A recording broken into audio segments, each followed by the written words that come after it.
여러분 안녕하세요. 꿈을 이뤄주는 공간 변호사 이윤규입니다.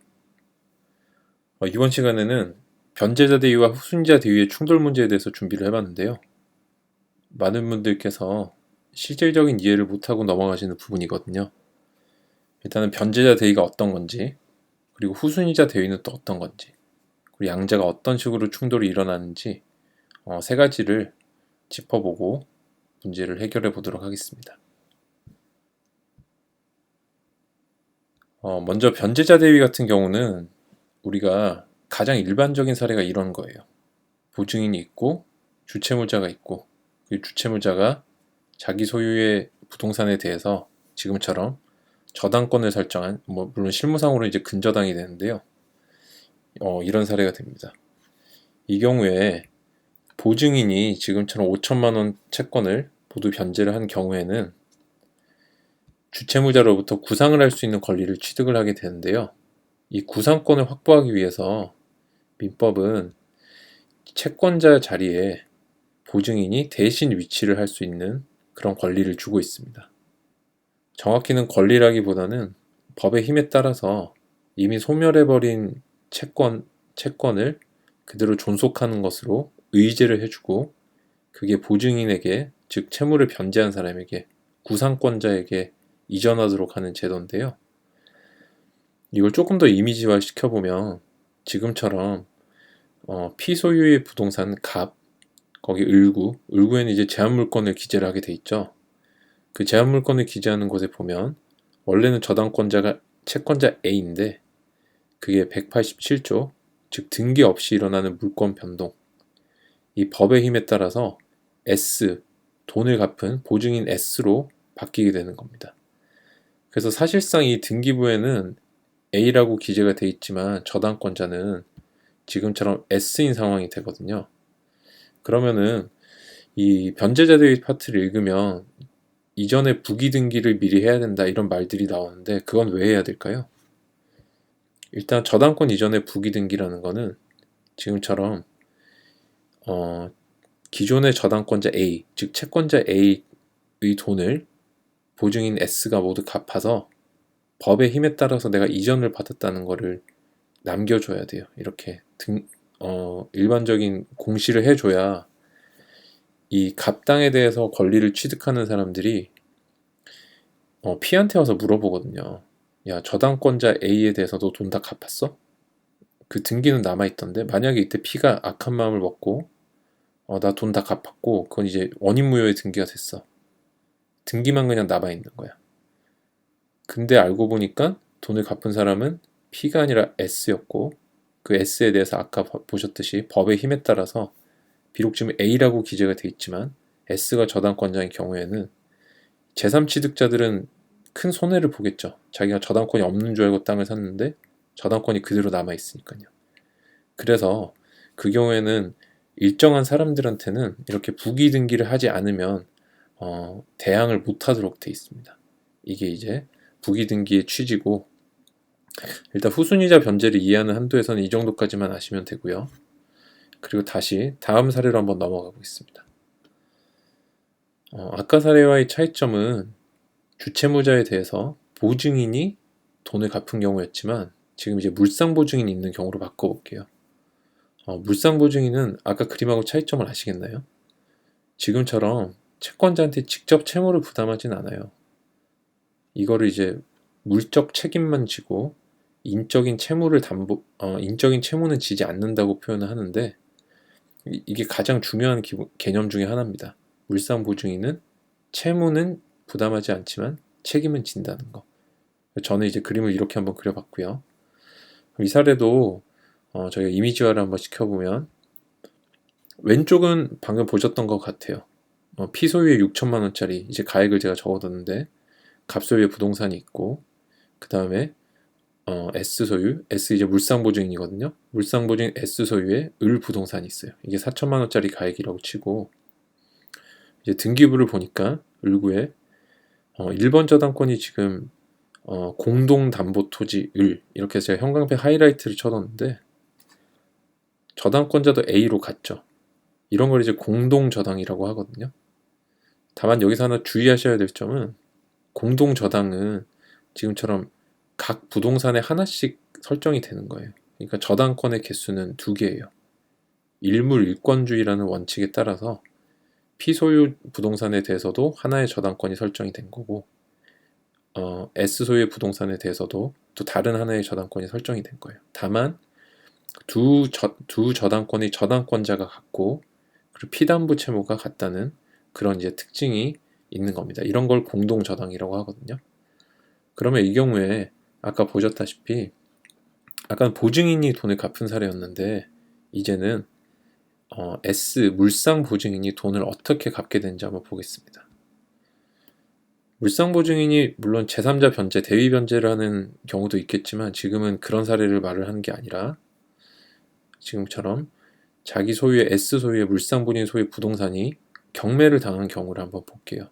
채권자가 이제 저당권을 실행을 해서, 그럼 그 경우에는 이 1번 저당권이 없어지면서, 정확히는 이제 배당을 받게 되면서 소멸을 하게 되는데, 정확히 이제 경락에 따라 이제 소멸을 하게 되는 거예요. 경락에 따라 소멸을 하는데, 지금 이제 간단히 보여드리기 위해서 이렇게 빨간 줄을 쳐뒀고요.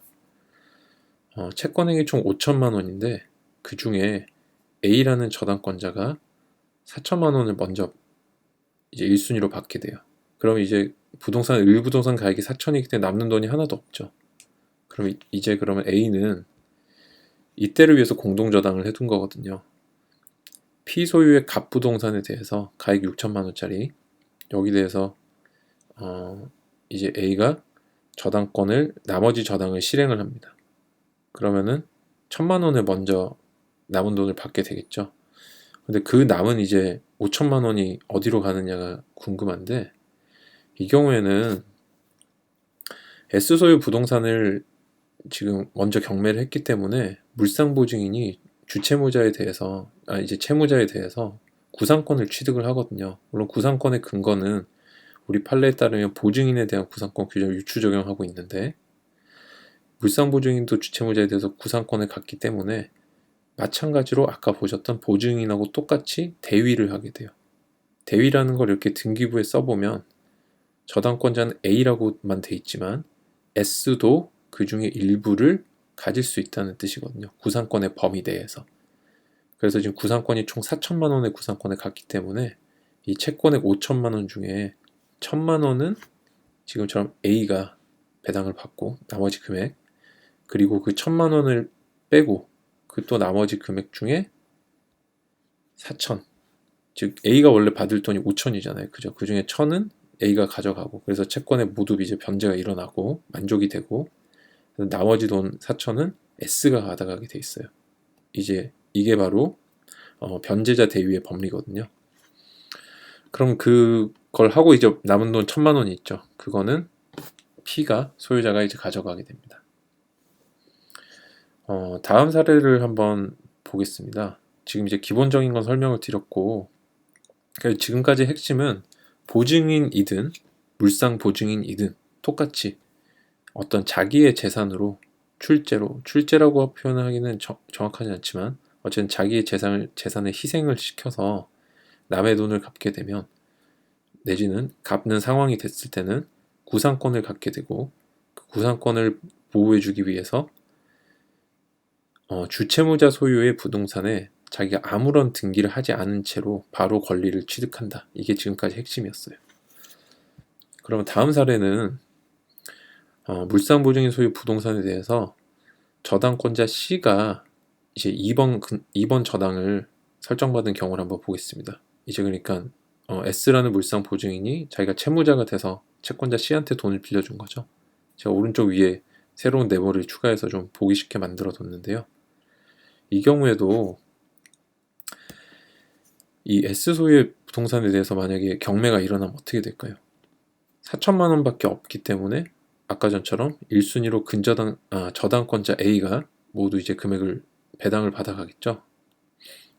그리고 2순위 저당권자인 C는 한 푼도 받지 못하게 됩니다.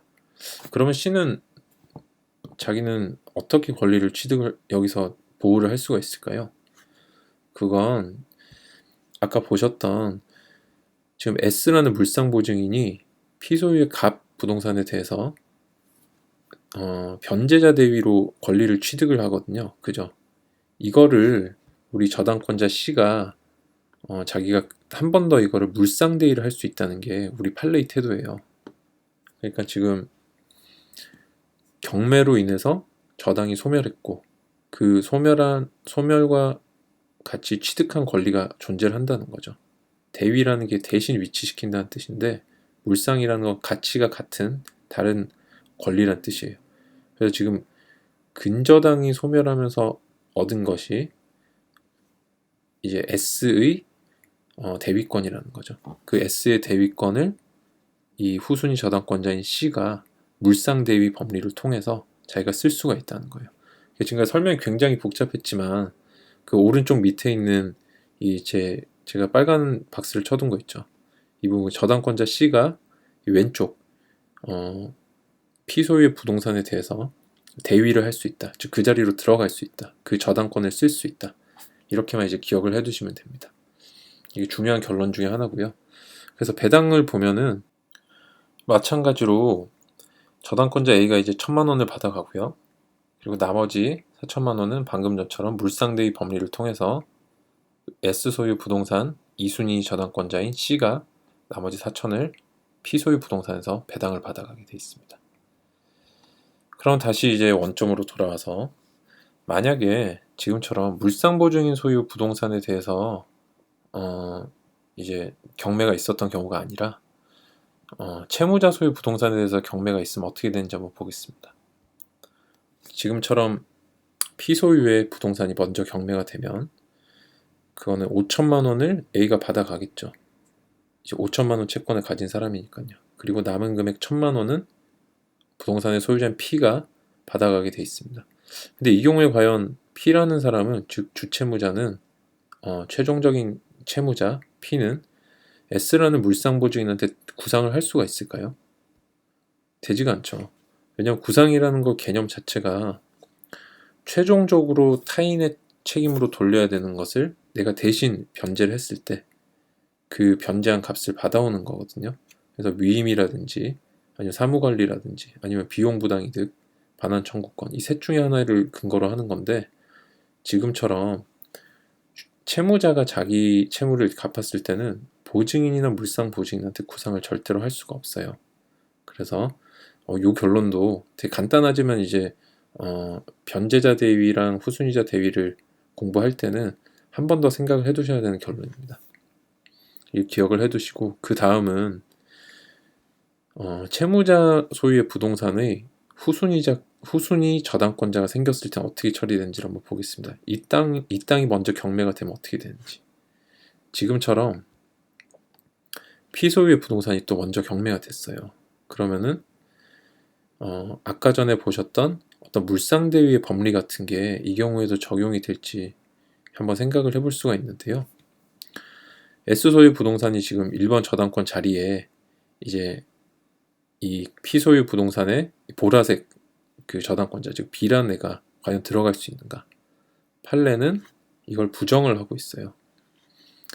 왜냐면은 이 B라는 사람은 지금 쉽게 생각하면 채무자의 지위를 그대로 물려받은 사람이라고 생각하시면 돼요. 이걸 제3취득자라고 하는데 변제자 대위 법리를 공부할 때는 제3취득자를 두 개로 나누는 게 가장 중요합니다. 제3취득자가 물상보증인 소유 땅의 제3취득자는 똑같이 물상보증인으로 생각을 해주시면 되고요. 그리고 채무자 소유 땅의 제3취득자는 채무자라고 생각을 해주시면 돼요. 그러면 채무자는 보증인이나 물상보증인한테 구상권 행사할 수가 없죠. 그러면 채무자 소유의 부동산의 제3취득자도 똑같습니다. 구상이라든지 대위를 할 수가 없어요.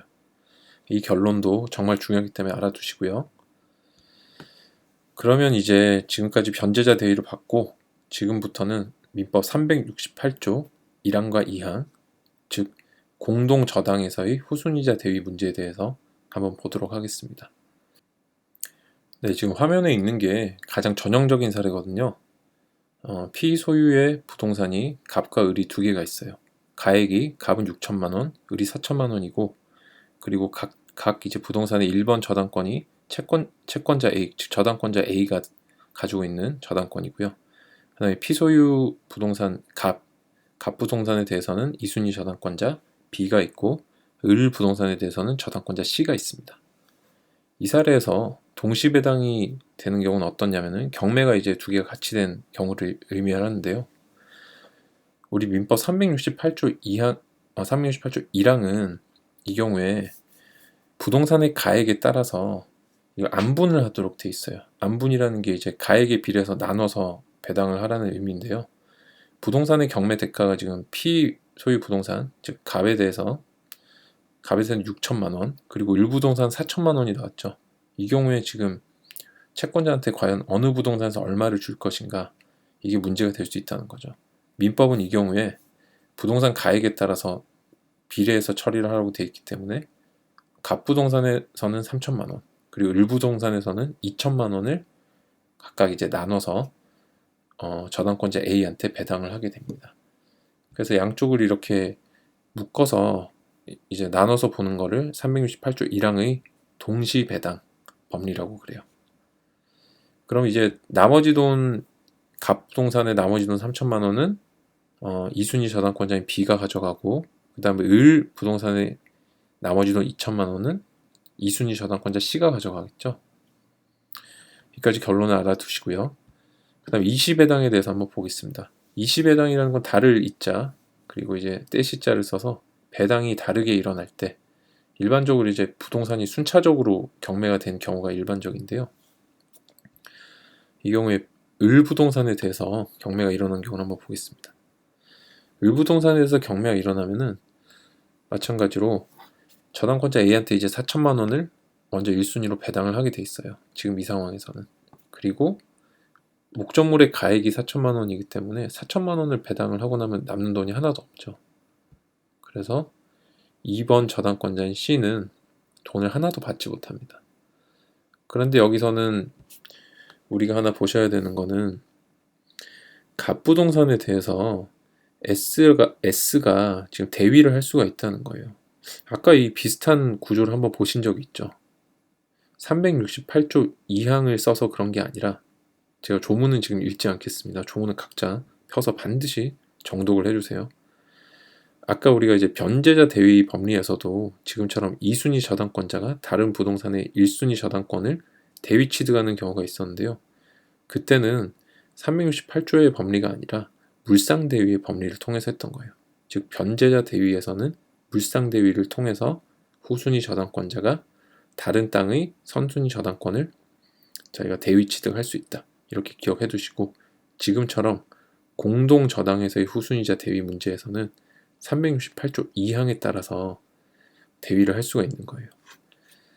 그럼 이제 배당 금액을 한번 보면, 이 두 번째 갑부동산이 경매가 되면은 S라는 애가 지금 대위를 하고 있기 때문에 먼저 이 경우에는 S한테 주는 게 아니고, S가 물론 대위는 하고 있지만 원래 채권자한테 배당을 다 해줘요.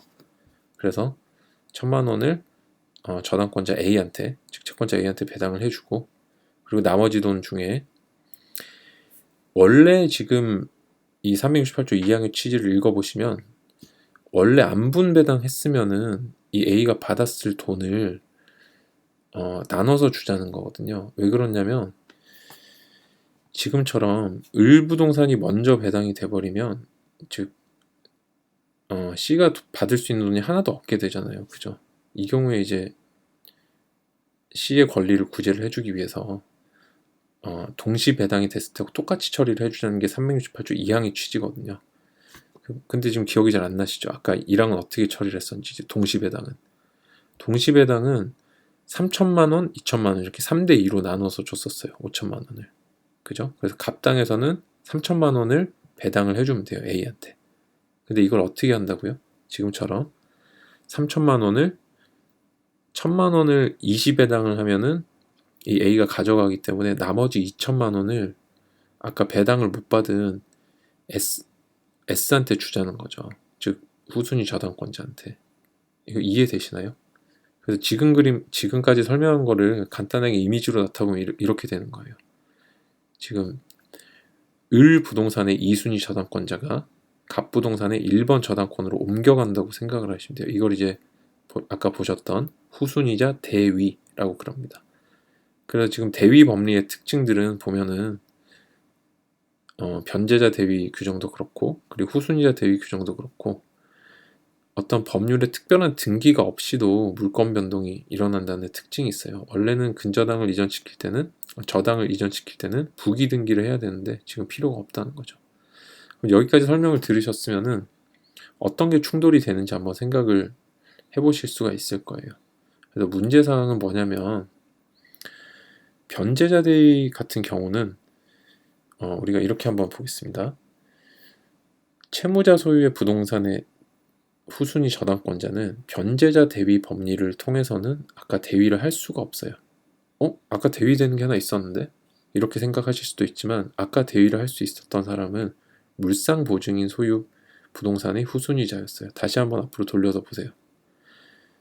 아까 유의미한 중요한 결론이라고 제가 설명드렸던 것 중에 하나는, 채무자는 보증인이나 물상보증인에게 구상이나 대위를 할 수가 없고, 그 채무자의 지위를 그대로 물려받은 채무자 땅의 제3취득자, 즉 저당권자, 후순위 저당권자도 채무자랑 똑같은 지위를 갖기 때문에 모든 거를 이 사람이 다 감수를 해야 돼요.